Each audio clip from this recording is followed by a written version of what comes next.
তাহলে দেখেন একজন আল্লাহর সত্যিকার বান্দা কিভাবে চলাফেরা করবে। খাবার কি বেশি খাবে না কম খাবে? আপনারা বলেন তো। পরিমিত খাবে, কমও না বেশিও না। ভেরি গুড, এক্সেলেন্ট, পরিমিত। তারপর হচ্ছে খাবার কি হলকম পর্যন্ত খাবে না এক ভাগ খাবে?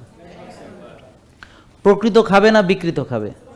এই প্রকৃত আর বিকৃতটা বুঝতে হবে। এই প্রকৃত মানে যা ওই নমরুদ খাইছে, ফেরাউন খাইছে, বুঝতে পারছেন? বা আগের কালে যেই খাবারগুলো ছিল, ইয়েস। যখন এইসব কীটনাশক আসছে কবে? ধরেন 200 বছর, 100 বছর। সার আসছে কবে ভাই? ইউরিয়া। এই যে ওই দ্বিতীয় বিশ্বযুদ্ধের পর যত কেমিক্যাল বাড়ছে সবই তো এখন সার। এগুলো একটু ভালো করে স্টাডি করবেন। এগুলো তো আপনারা সব বললে তো আমার সময় কভার করবেন। একটু জানার জন্য অনেক কথা আছে।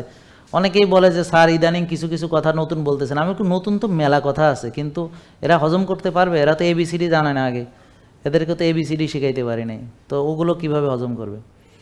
আসেন, কৃষি দেখেন কেন বিশ্বব্যাংক আমাদের সারে ভর্তুকি দেয়, এটা আপনারা জানেন না।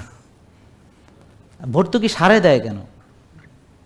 তারপর আমাদের মেয়েদের ফার্টিলিটি ধ্বংস করার জন্যে তারা কেন ওই যে পরিবার পরিকল্পনা সব জিনিসপত্র ফ্রিতে দিছিল?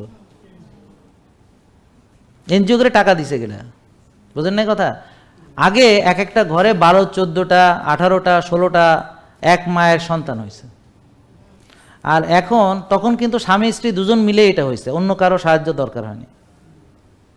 আর এখন স্বামী স্ত্রী, তারপরে ডাক্তার, হাসপাতাল, হ্যাঁ, আইবিএফ, তারপর দেশের বাইরে, মানে সবাই মিলামিশে একটা বাচ্চা পয়দা করতে পারতেছে না। ইন্ডিয়াস গিয়ে টেস্ট টিউবের মধ্যে, বুঝেন নাই, আবার দেখা গেল আইবিএফ করছে, মিসক্যারেজ হয়ে যাচ্ছে, টিকতেছে না। তার মানে এখন স্বামী স্ত্রী তো দুজনে কিছু পারতেছে না, একেবারে পুরো হাসপাতাল মাসপাতাল দুনিয়া সব দেশি বিদেশি মিলা সবাই মিলে একটা বাচ্চা পয়দা করতে পারতেছে।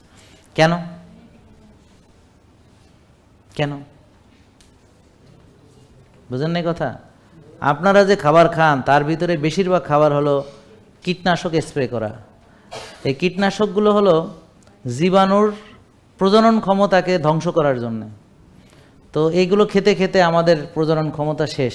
এছাড়া যেই ধান আপনারা খান সেটা হাইব্রিড প্রজাতি, সেই ধানের বীজ দিয়ে ধান বীজতলা হয় না। আর যে মুরগি আপনারা খান এগুলো ডিম ফুটে মুরগি হয় না, এগুলো ইনকিউবেটরে হয়, এগুলো মায়ের সাথে থাকে না।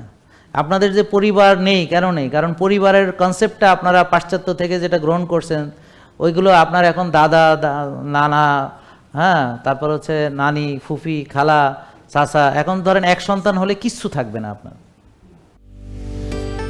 জেকে লাইফস্টাইল, ওষুধ মুক্ত সুস্থ জীবন।